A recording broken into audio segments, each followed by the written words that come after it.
Hey guys, how's it going? Hope you're doing well. My name is Crown, and today I'm going to read you some very interesting stories that I hope that you're gonna love. And now, without further ado, let's go!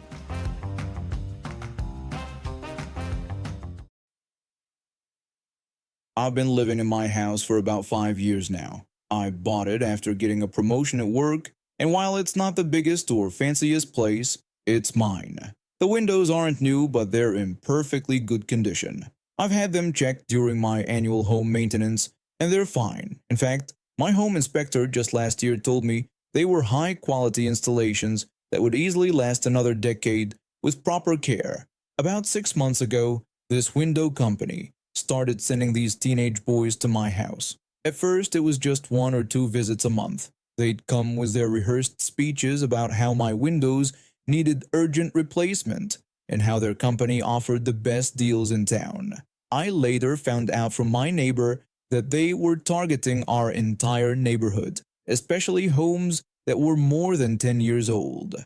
I work from home as a software developer, so I'm usually around when they show up. Initially, I tried being nice about it. I'd listen to their pitch for a minute, then politely decline and ask for a business card. I thought maybe if I showed them I had their information, they'd stop coming back. I even looked up their company online and found dozens of complaints about their aggressive sales tactics and subpar installations. The visits started becoming more frequent. Different boys would show up, but they all had the same script. It got to the point where they were coming twice a week. I started getting annoyed, but I kept being polite because these were just teenagers trying to do their job. One of them even admitted to me that they were working on commission and had daily quotas to meet. Then, about a month ago, another teen showed up, but this time he had this middle-aged man with him. The moment I opened the door, I could tell this guy was different. He had this smug look on his face that just screamed, "I'm better than you." I later learned from another neighbor that this man was notorious in the area for his pushy sales tactics and had been reported to the Better Business Bureau multiple times. The teen immediately launched into his usual spiel about my windows looking old and their current special promotion. I tried to politely interrupt him to say I wasn't interested, but that's when the older man stepped forward with this condescending smile.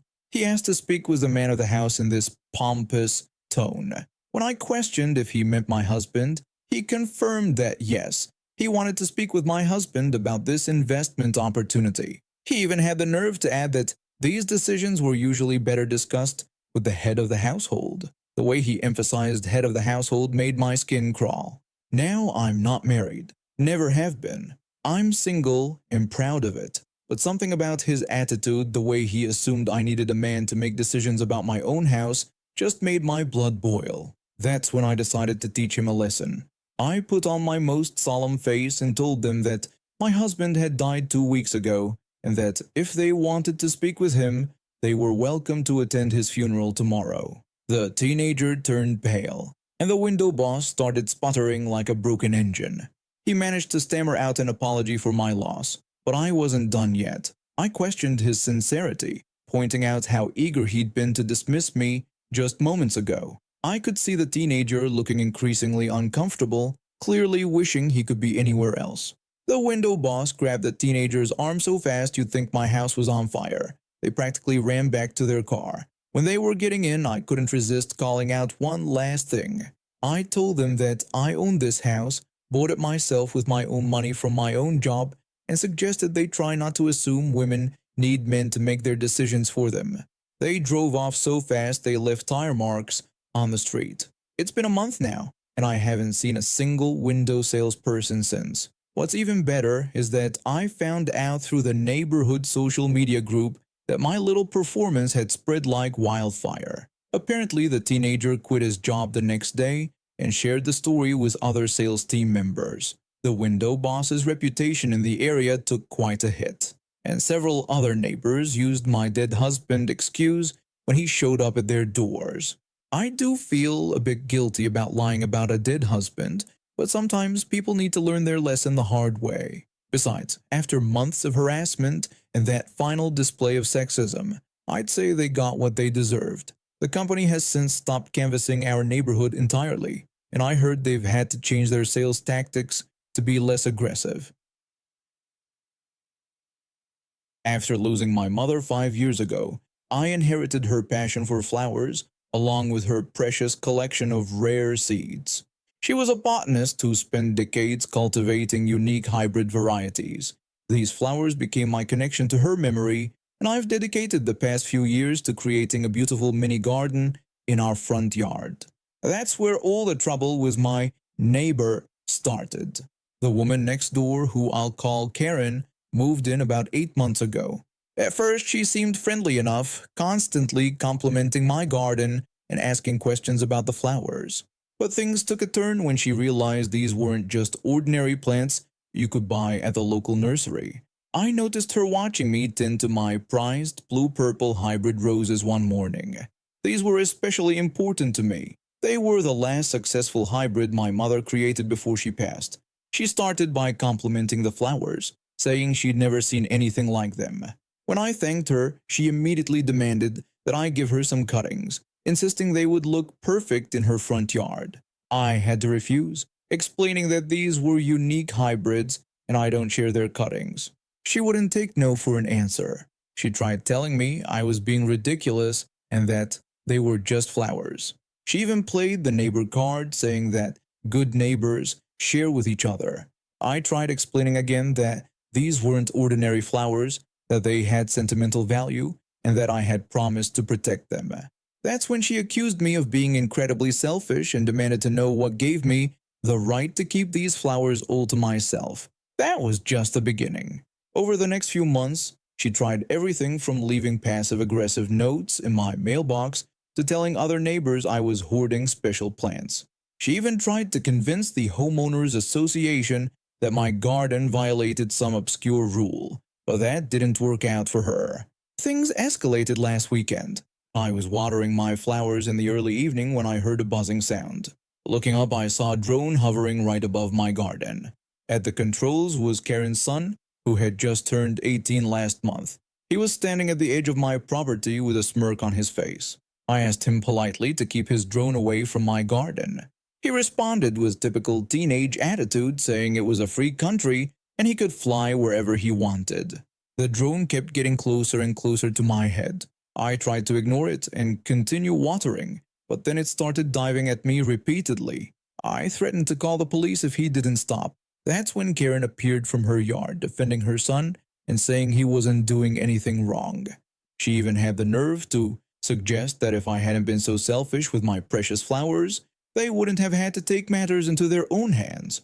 The drone was now swooping dangerously close to my face. I could feel the wind from its propellers, and one particularly close pass actually cut my cheek. I was starting to panic when my husband heard the commotion and came running out of the house. My husband didn't hesitate. As the drone made another aggressive dive toward me, he grabbed the baseball bat we keep near the door for protection and swung. There was a satisfying crack as the bat connected with the drone, sending it crashing into our driveway in pieces. Karen immediately started screaming about how dare we destroy her drone, saying it cost over $1,000 and that she was calling the police. Her son joined in, threatening that we would pay for this. We could hear Karen on the phone with the police claiming we had violently attacked her son's drone for no reason. What Karen didn't know was that we had installed a doorbell camera after she started harassing us about the garden. It had captured everything: her son using the drone as a weapon, her encouraging him, and my husband acting in defense. When the police arrived, Karen put on quite a show, crying about how we were horrible neighbors who destroyed her poor son's expensive drone out of spite. Her performance quickly fell apart when we showed the officers the video footage. The officers were quick to point out that what they were seeing was assault with a weapon.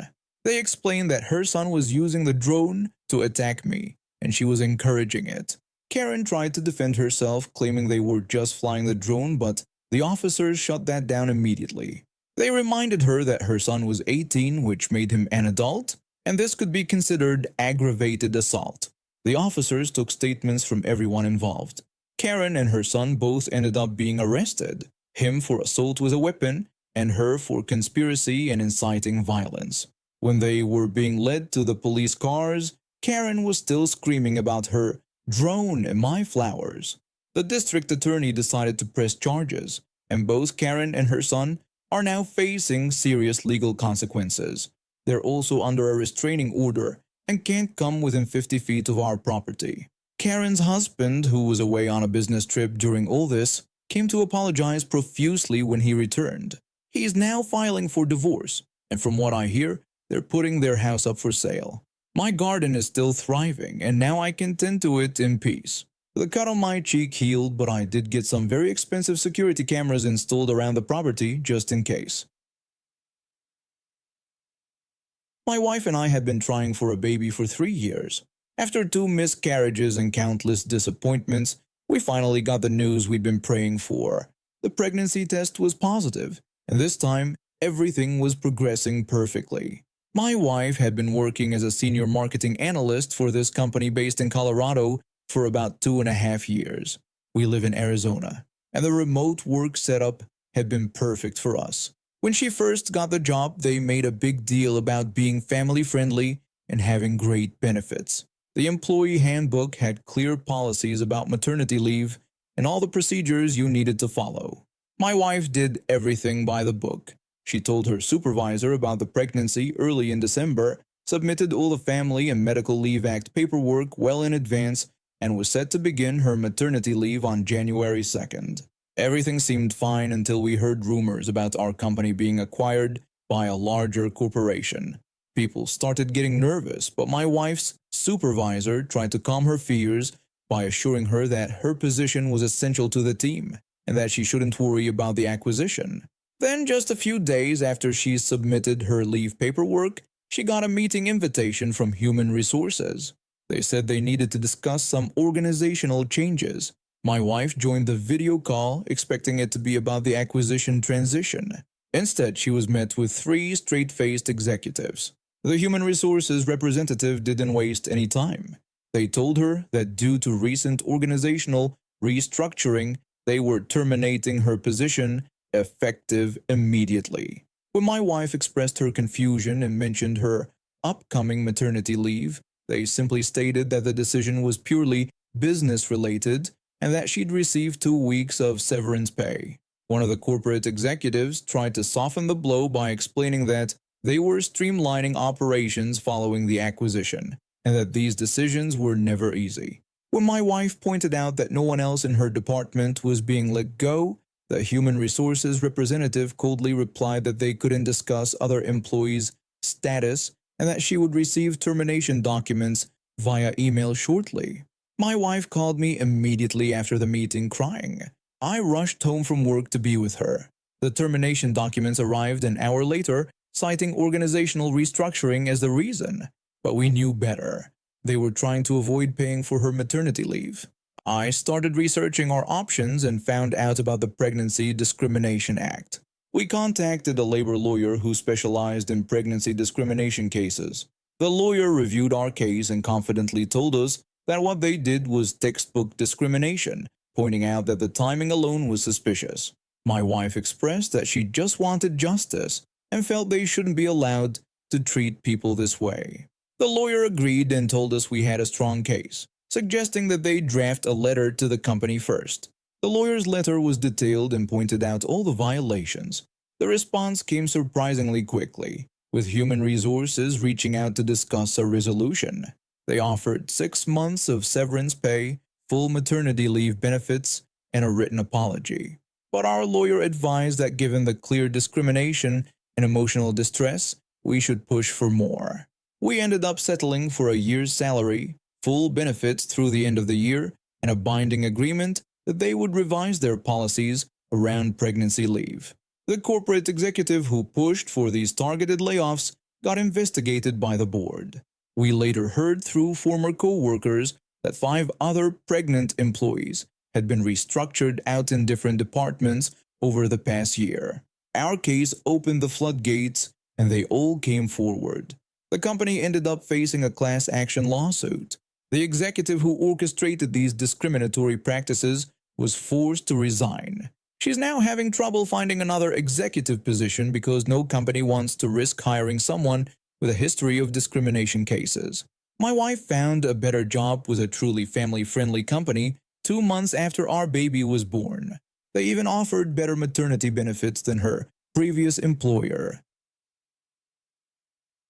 I've always been passionate about animal rescue, especially birds. After volunteering at a local bird sanctuary for 5 years, I finally felt ready to adopt one myself. That's when I met my African gray parrot. She was in terrible shape when I first saw her, feathers plucked out from stress, undernourished, and absolutely terrified of human contact. The previous owners had kept her in a tiny cage in their garage for 3 years, barely interacting with her except to throw some seeds in once a day. It took months of patience and dedication to help her recover. I spent hours just sitting near her cage, talking softly, letting her get used to my presence. Gradually, she started responding to my voice. After 6 months, she finally let me hand feed her. It was a breakthrough moment that brought tears to my eyes. Now, 2 years later, she's completely transformed. Her feathers have grown back beautifully, and she's become this incredibly social, loving creature. She's especially fond of Disney songs, something we discovered by accident when I was humming Under the Sea while cleaning her cage. She started bobbing her head and making little chirping sounds along with the tune. Since then, it's become our special thing. I thought I could trust my closest friend with my bird. She'd been there through the whole rehabilitation process and seemed to understand how special my bond with my African gray was. She would come over often, and my bird absolutely adored her. Sometimes she'd take out her phone to record our Disney sing-alongs, which I didn't mind because I thought she was just capturing a cute moment. Then last week, while looking for an old video of a night out with a friend who recently passed away, I stumbled upon something that made my blood boil. On my friend's YouTube channel, there were 6 videos of my bird singing, each with thousands of views and monetization enabled.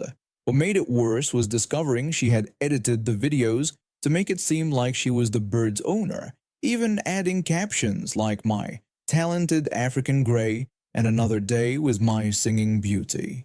When I confronted her about uploading videos of my bird without my permission, she brushed it off, excitedly telling me about how adorable people thought they were and bragging about one video getting over 50,000 views.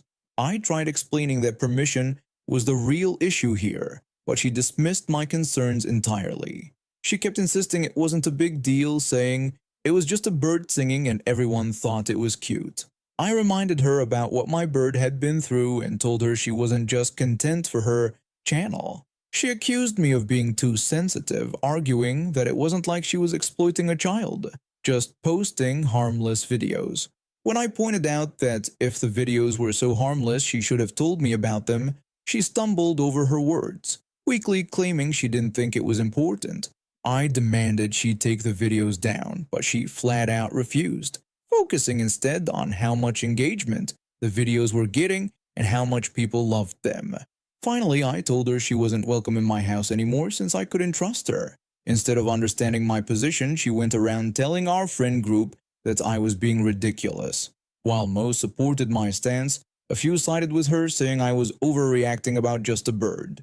She even started making social media posts about how some people get too attached to their pets and need to learn to share their joy with the world. I decided to take action. I contacted YouTube directly, explaining the situation and providing proof of ownership of my bird through adoption papers and vet records. Within days, all 6 videos were removed for copyright infringement. My friend lost the revenue she'd earned from them, and her channel got a strike. She tried calling me in a fury about the takedown, but I blocked her number. Then she started showing up at my house unannounced, claiming she just wanted to see the bird she helped make famous. I had to threaten to call the police before she finally stopped coming by. My other friends told me she's been complaining about losing her content and how I ruined her chances of becoming a successful pet content creator. She had apparently been planning to start a whole series about her African gray. The whole experience made me realize how some people can view animals as nothing more than tools for their own gain. I've since installed security cameras around my house and become much more careful about who I let into our lives. Several of our mutual friends have stopped talking to her after learning about how she tried to claim my bird as her own in the videos. My African Grey is now happier than ever, still singing her Disney tunes, but only for people who truly appreciate her for who she is, not for the views she can generate. She's even learned a new song recently, You've Got a Friend in Me from Toy Story. The irony isn't lost on me, but at least now I know who our real friends are. And now we have reached the end of today's stories. Thank you for watching, and see you next time.